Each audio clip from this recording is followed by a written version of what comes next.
EANIE MEANIE MINIE No by Sandra S. Kerns. Nikki swiped her hand across the foggy mirror. Wary eyes stared back at her. Droplets traveled in a gravity-induced race down the glass, making the woman in the mirror appear to cry. Nikki didn't cry. She hadn't cried in a very long time. Crying only made your nose run, your face blotchy, and your eyes itch. It didn't solve problems, fix hurts, or wash away fear. Only time would do that. Sometimes even that doesn't work. Almost 13 years hadn't rid her of the hurt and fear Darren caused her family. Claustrophobia wrapped around her with a suffocating effect on her lungs. She yanked open the door and gulped in the cool air. When her breathing settled into normal, she closed the door before all the room's heat escaped. After pulling on sweats and socks, she rubbed her wet hair with the towel. Combing out the tangles, she picked up the blow dryer. She bent over to dry her hair upside down. A minute after starting, she turned the dryer off, thinking she heard a noise. She held the awkward position for several seconds. With her finger poised to turn the dryer back on, the sound came again. The doorbell. She grabbed her watch from the vanity. 10 o'clock. Flipping her hair back, she stood upright. This can't be good. Opening the bathroom door, steam followed her into the hallway, hovering near the floor. Its presence gave an otherworldly atmosphere to the moment. A clammy fear crawled over her skin. Nikki shuffled through the steam as if drawn through the dark and scary fog of a nightmare. Shake it off. You're not a kid anymore.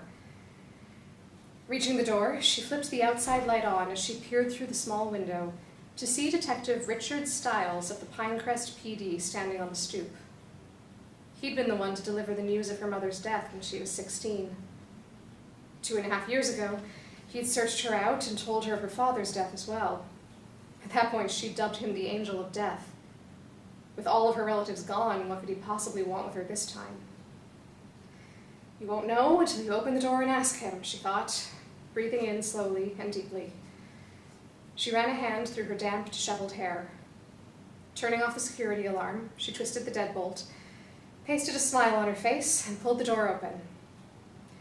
Detective Stiles, she said, then glanced towards the man with his back turned to her. The broad back looked oddly familiar, but she didn't know any of the other detectives. Evening, Miss Sturses, Stiles said. He motioned toward the other man. This is Detective Fitzpatrick. The man turned to face Nikki when Stiles said his name. Her eyes widened in shock. His narrowed slightly. Time stopped, then rewound. He inclined his head and held out his hand. Nikki grasped it reflexively. Warmth flooded her body. Joe, it's good to see you again. Nikki. He shook her hand and then released it. A war of sensations clashed inside her. She hadn't forgotten Joseph Fitzpatrick, not his dark blonde hair that bleached to a ripe wheat color in the hot Colorado summer sun, or those warm whiskey eyes. Eyes that had held such hurt when, with no explanation, she'd broken up with him the last day of finals. From his professional attitude, she didn't think he'd forgiven her. Not even, you two know each other? Stiles asked. Used to, Joe answered. Well, that was true enough. They didn't know each other anymore. Best to keep it that way, she realized. She turned to Detective Stiles. Crossing her arms against the chill of the night air, she smiled.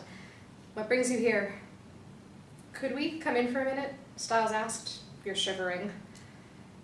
If they wanted to come in, it couldn't be something routine. She opened the screen door further and stepped back. Closing it, she ran shaking fingers through her hair again before facing her visitors. Joe's 6-foot-plus body filled her entryway and her thoughts. Trying to hide her discomfort, she met Stiles' gaze. So what can I do for you? I'm afraid there's been a murder. Murder wasn't unheard of in Pinecrest, but not common. Well, there had been that series of murders a few years earlier. Even so, what could it have to do with... Could he finally believe her assertion that her father's death wasn't a suicide? That he'd been murdered? Memories of the photos from that time filled her head. Her mind raced through all the possibilities in seconds, then came to a screeching halt. He meant a recent murder. Where? The Slice of Heaven Hotel, overlooking Devil's Ridge, Jo said, drawing her gaze back to him. Nikki had never been there herself. Teenagers used to frequent the place because the owner didn't ask questions and rented by the hour. I don't see what that has to do with me. She held Jo's straightforward gaze. Reality hit her between the eyes. She knew why Jo accompanied Detective Styles. It's one of the girls? When Jo shook his head, she relaxed a little. She hadn't renewed her high school friendships since returning to Pinecrest, but she didn't wish the EANIE MEANIEs harm either. The odd set to Jo's features kicked Nikki's nerves back into gear. If it had nothing to do with the girls, why would it concern her? I hate to be the one to bring you bad news again, Styles said, but we think it's your uncle. The victim has an uncanny resemblance to your father. The blood flowing in her veins slowed so much it resembled a slushy more than life-giving plasma. Her field of vision began to narrow. Before the darkness took her, she remembered to breathe. My uncle? She cringed at the crack in her voice. Why don't you sit down? Jo said.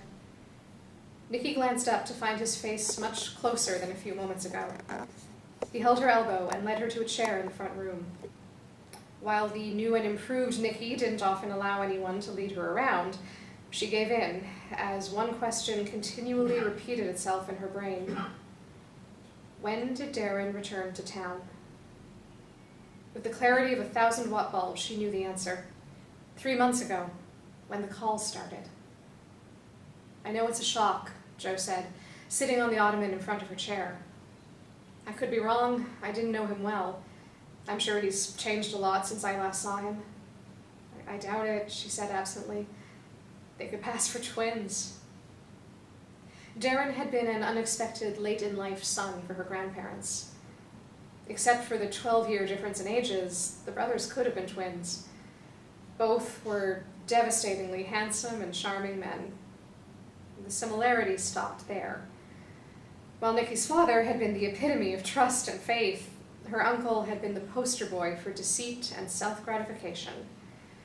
Darren used his good looks and smarmy charm to con his way into women's beds and bank accounts. He didn't care if they were young, old, single, or married. He was an equal opportunity con man.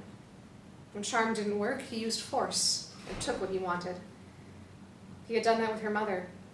And after her mother's death, he turned his attention to Nikki. Her heart raced in her chest. Painful memories bombarded her.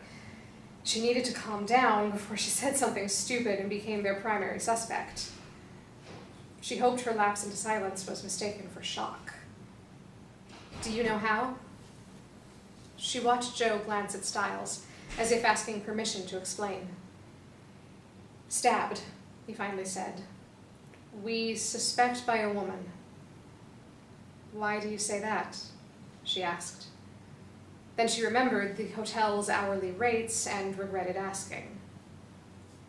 Considering where it happened, the state we found the body in, and the weapon used, he replied. Although we'll need an autopsy for verification, it appears the killer used a thin, stiletto-style blade. I see, Nikki said. Her mind didn't have to try hard to picture what Jo meant by state of the body. She knew exactly what people went to the Slice of Heaven to do. However, she didn't believe it was a woman. She didn't care what kind of weapon was used. Women didn't want to kill Darren. They fawned over him.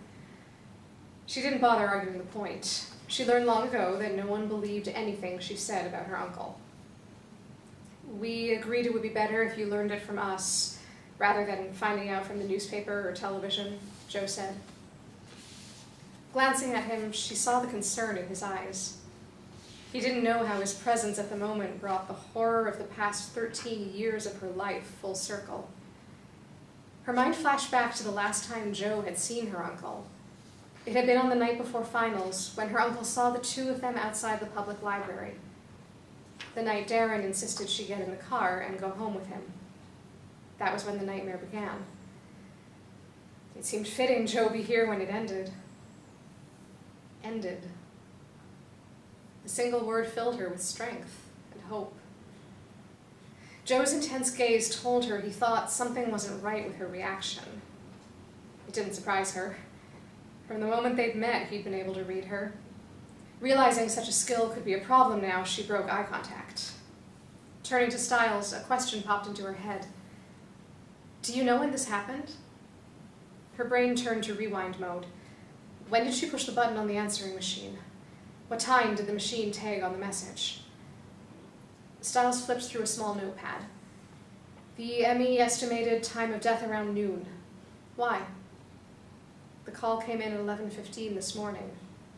He called before the killer got to him. It really was over.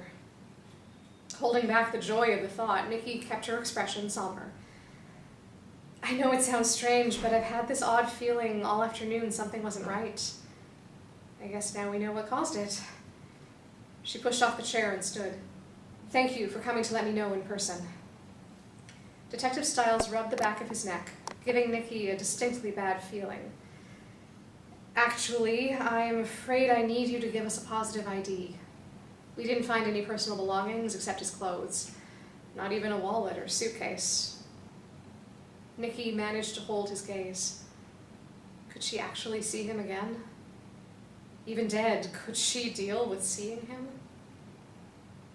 "I know it's the last thing you want to do, but the only reason we think it's your uncle is Detective Fitzpatrick's observation. I didn't notice the resemblance at first. Seeing his body will make it final. I'll know for sure." The thought had her nodding toward the detective. "It's okay. The sooner you have a positive ID, the sooner you can get on with your investigation. The sooner I can start to live again." She walked to the front hall and took a jacket off one of the pegs by the front door. After slipping it on, she shoved her feet in the sneakers she left by the door to run out to get the paper. Reaching for her keys and bag, Joe's voice stopped her. "I'll take you in my car." Nikki whirled around, unnerved by his nearness. "I've got a car," she said, picking up her keys from the table. Joe shook his head. Not a good idea. Even if you didn't care for your uncle, seeing a dead body anywhere other than a funeral home can be an unnerving experience.